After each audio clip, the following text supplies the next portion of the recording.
जय श्री दादाजी. पंढरपूर येथे श्री विठ्ठल व देवी रुक्मिणीची मंदिरे वेगवेगळी आहेत. विठ्ठल म्हणजे काय, रुक्मिणी म्हणजे काय याचे आध्यात्मिक विश्लेषण या रुक्मिणी दिव्यदर्शनमध्ये आहे. हे शिवशक्ती विलासाचे निरूपण आहे. प्राकृत लोकांसाठी सगुण रूपात हे विठ्ठल रुक्मिणी दर्शन आहे.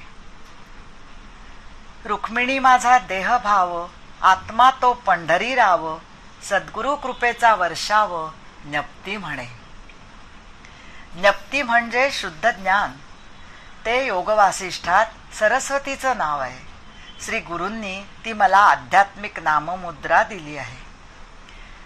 जय श्री दादाजी महाराज की जय. ओम नमो भगवते मुकुंदाय. श्री विठ्ठल म्हणजे निर्गुण, निराकार, असीम, कालभेदातीत परमात्म स्वरूप आहे. ते निश्चल आहे. त्याची शक्ती बाहेर येऊन पूर्ण विश्व व्यापते, सगळी ब्रह्मांडे निर्माण करते, पूर्ण युगानुयुगे खेळ करते. सर्व विश्वाची ती उत्पत्ती स्थिती लय तीच करते. म्हणजे अनेक ब्रह्मांडे, आपल्यासारख्या अनेक सूर्यग्रहमाला ती उत्पन्न करते. त्यात अनेक निसर्ग, प्राणी, कीटक, मनुष्य अशा 84 लक्ष योनी प्रकारच्या योनीतून ती शक्ती उत्पत्ती म्हणजे उत्पन्न करणे, त्याचा सांभाळ करते म्हणजे स्थिती व लयास नेते म्हणजे लय करते. म्हणजे ती उत्पत्ती स्थिती लय करते. उत्पत्ती स्थिती लय म्हणजे ब्रह्मा विष्णू महेश सुद्धा हेच आहेत. हा तिचा अविरत खेळ सुरू आहे. ज्यावेळी प्रलय होतो तेव्हा ती त्या निश्चल ब्रह्मांडात अंतर्भूत होऊन नाहीशी होते. अशी ती प्रचंड शक्तिशाली देवी स्त्री रूपात, सगुण रूपात प्राकृत लोकांसाठी अनेक ऋषी मुनींनी ह्या देवतेच्या अनेक देवतांच्या रूपात स्थापित केली आहे. निर्गुण ब्रह्मच विठ्ठल आहे. श्रीकृष्ण भगवान आहे. तिरुपतीचा बालाजी आहे. गजानन महाराज आहेत. स्वामी समर्थ आहेत. आणि वासुदेवानंद सरस्वती व श्री दादाजी महाराज ही निर्गुण विठ्ठल, निर्गुण ब्रह्मच आहे. ब्रह्माची शक्ती म्हणजे देवी रुक्मिणी आहे. तीच लक्ष्मी, तीच सरस्वती, तीच काली व सर्व तीच आहे. उदाहरण घ्यायचं झालं तर तुम्हाला उदाहरणासाठी सांगते. इथे नावाचं काही महत्त्व नाही आहे. कुणीही नाव आपण कुणाचंही घेऊ शकतो. पंडित भीमसेन जोशी, किशोर कुमार किंवा आणखीनही आपले पूर्वीचे जे महान गायक होऊन गेले ते सगळे महान गायक आहेत. त्यांची गायन शक्ती ही त्यांच्यापासून वेगळी करता येत नाही. आता बघा, रस्त्याने जाताना तो साधा माणूस वाटतो, पण जेव्हा तो गायला लागतो तेव्हा ती गायनशक्ती प्रगट होते आणि जेव्हा त्याचं गायन संपतं तेव्हा ती त्याच्यात लोप पावते व गाताना प्रगट होते आणि लोप पावते. हे उदाहरण सुद्धा प्राकृतिक म्हणजे सामान्य म्हणजे शक्तीचा विहार चालू असतानाचे माईक आहे. शक्तीला मूळ माया असे म्हणतात. ब्रह्म अक्षय आहे. पंडित भीमसेन जोशींची काया, देह ही देवी रुक्मिणी मूळ माया ब्रह्मशक्तीने माईक काही वेळासाठी निर्माण केलेली आहे. म्हणजे ती उत्पत्ती करते, खेळ चालवते, ती स्थिती व त्यांचा देह नष्ट झाला तो लय. परंतु ते ज्याच्या जोरावर करते त्याच्या नुसत्या इच्छेने ती ते करते. ते ब्रह्म, ते सर्वत्र सर्वव्याप्त आहे. पंडितजी, मी व आपण सर्वच ब्रह्मव्याप्त आहोत. ब्रह्मातून आलेली शक्ती ती प्रगट होते आणि सगळं विश्व बनते आणि ती पुन्हा लय पावते, त्याच्या अंतर्भूत होते ब्रह्मात, तेव्हा तिचा लय होतो. पंडितजी व मी आपण सर्वच ब्रह्मव्याप्त आहोत. वरचा हा देह व सगळे व्यवहार, वाणी, स्पर्श, रस, गंध हे सर्व देवी रुक्मिणी आहे. जे जे दिसते ते ते नाशवंत असते. ते सर्व देवी रुक्मिणी आहे. शक्ती आहे परमेश्वराची, ब्रह्माची, ती प्रगट होणारी, प्रगटीकरणातून झालेली शक्ती आहे. सगळी ब्रह्मांडे, आकाश, गोल, रात्र, दिवस, अमावस्या, पौर्णिमा देवी रुक्मिणीचे प्रगटीकरण आहे. तो निर्गुण परमात्मा निश्चल अक्षय आहे. आता नेहमी पत्ते खेळणाऱ्यांना त्या आवडीचेच लोक लागतात की नाही, गाणाऱ्यांना वादक गायक गाणाऱ्यांची यांच्यातच पुढे बस असते. मग परमेश्वराची संगत मिळवायला तसेच परमेश्वरासारखे जगाची आई व्हावे लागते, हो की नाही? आई व्हावेच लागेल आणि परमेश्वरासारखंच व्हावं लागेल, तेव्हाच परमेश्वर आपल्या त्याच्या जवळ आपल्याला घेईल. आणि तसेच परमेश्वराजवळ जाणाऱ्याची खूप मोठी तपस्या असते, करावी लागते. त्याच्यासारखे निर्गुण, निराकार, निश्चल, सत्यरूप व्हावे लागते. त्यासाठी षड्रिपूंचे दमन करावे लागते. शुभ अशुभ, पवित्र अपवित्र, आवडते नावडते, राग लोभ द्वेष हे सगळे षड्रिपू आहे, हे सोडावे लागते. हृदयाची कोरी पाटी करून सद्गुरूंचे नाव त्यावर अक्षय कोरावे लागते, कायमचे त्यांच्यासारखे व्हावे लागते. म्हणून भगवंताने गीता भागवत रचली.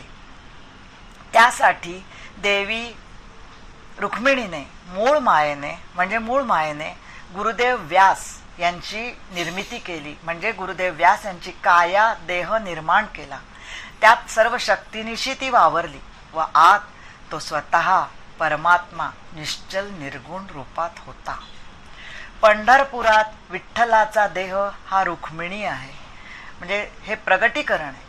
विठ्ठलाचा देह सगुण रूपात दाखवणे हे शक्तीचे, त्याच्या शक्तीचे हा रुक्मिणी आहे, म्हणजे हे प्रगटीकरण आहे. विठ्ठलाचा देह सगुण रूपात दाखवणे हे शक्तीचे, त्याच्या शक्तीचे प्रगटीकरण आहे. ही देवी रुक्मिणी आहे, म्हणजे मूळ माया शक्ती आहे. व आज जे उभे आहे, आज जे आहे ते परब्रह्म आहे. ते उभे आडवे वगैरे नसते, ते सर्वत्र सर्वव्यापी निश्चल निर्गुण असते. मी हे लिहिते आहे ना, ते माझा देह रुक्मिणी आहे. मी हे बोलते आहे, हे माझा देह रुक्मिणी आहे. ही शक्ती आहे, ही देवीचे प्रगटीकरण आहे. आत ते ब्रह्म शांत निश्चल आहे.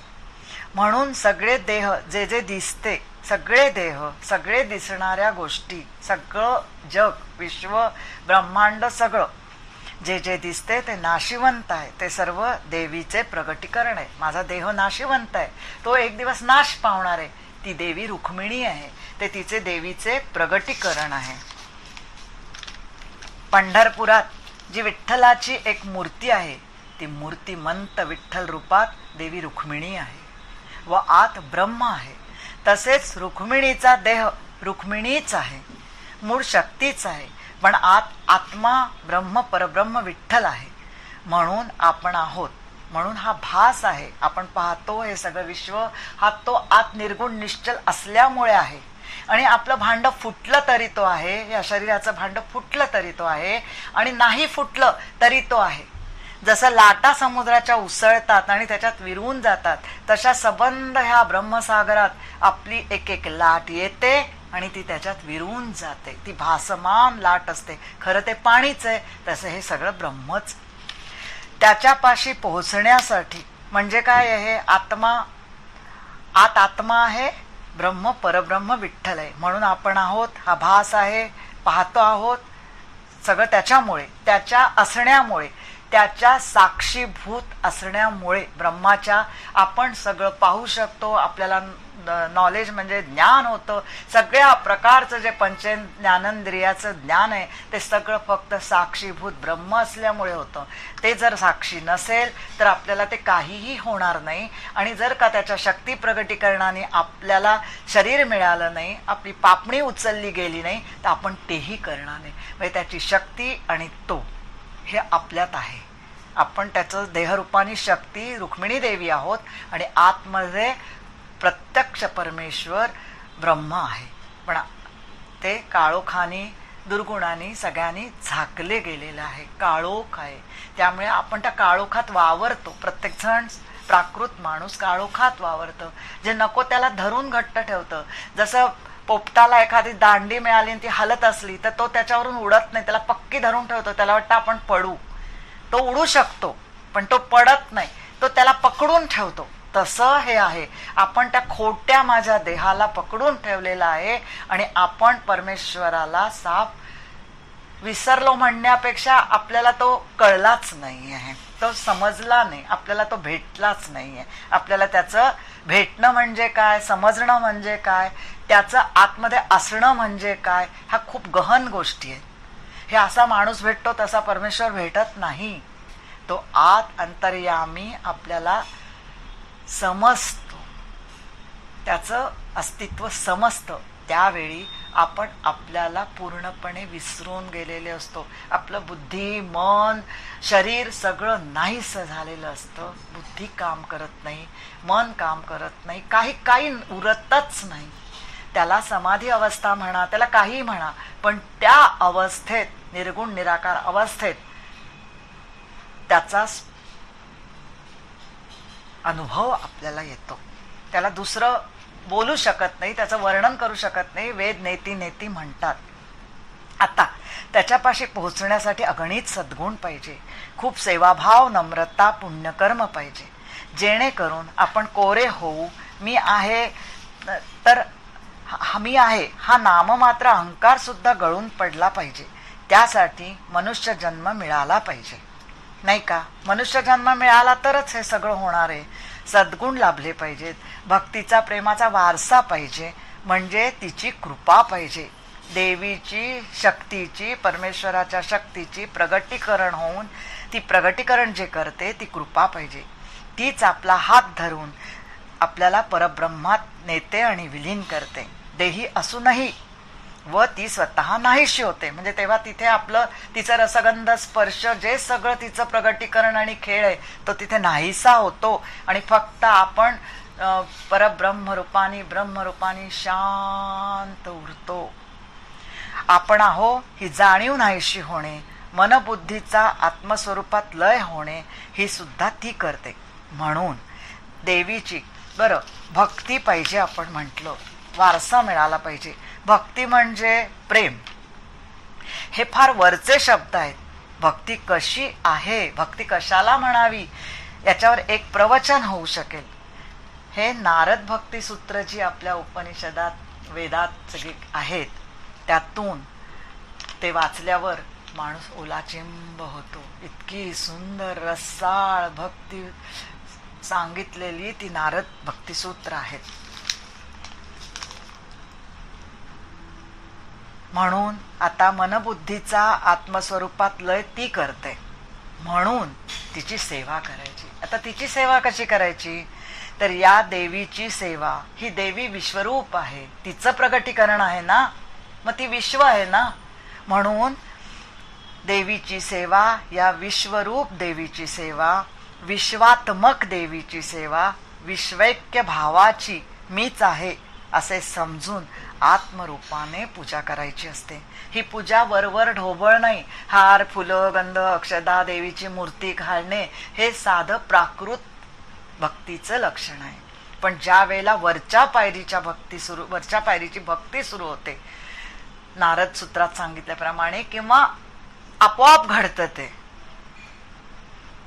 ते मी सांगू शकत नाही, पण ते जेव्हा घडतं तेव्हा विश्वैक्य भाव निर्माण झाला पाहिजे. मी आणि हे जग, माझे गुरु सद्गुरु दादाजी महाराज, मी आणि हे विश्व, यात फरक नाही. मी एक त्याच्यात मिसळून गेलेली आहे. हा भाव जेव्हा तयार होतो, ती खरी पूजा, ते खरं भक्ती, ती खरं प्रेम, अद्वैत भक्ती. असो, आता विश्वात्मक देवीची, विश्वैक्य भावाची मीच ते आहे असे समजून आत्मरूपाने पूजा करायची असते. आता कशी करायची, तर सज्जन सोयरे, साधू संत, रंजले गांजले, हे सर्व तीच आहे. त्यांची पूजा ही देवीचीच पूजा आहे. प्रेमभऱ्या ओंजळीने त्यांची पाद्यपूजा करावी.